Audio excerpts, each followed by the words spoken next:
Welcome to the Learning Pines YouTube. We hope this video helps.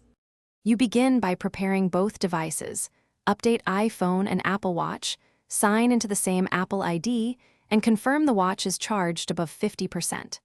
Once done, pair the watch if needed and open the Health app on your iPhone to set up ECG.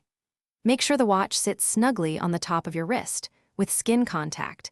Clean and dry the area so electrodes read properly. Now tap the ECG app on the watch to start the guided setup and follow on-screen permissions. You now configure the ECG test. Open the ECG app on the watch and select which wrist you wear it on, then follow the brief tutorial so the watch can calibrate.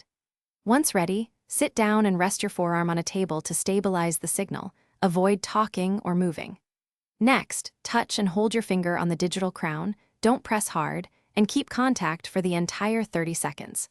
The watch will record a single lead ECG and show a countdown. Stay still until it finishes.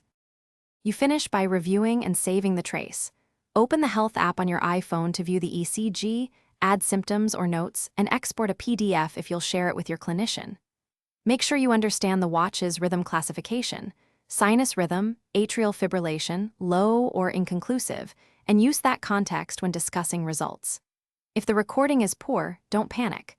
Reposition the watch, dry the skin, tighten the band slightly. Restart the watch if needed, and run the test again for a cleaner signal.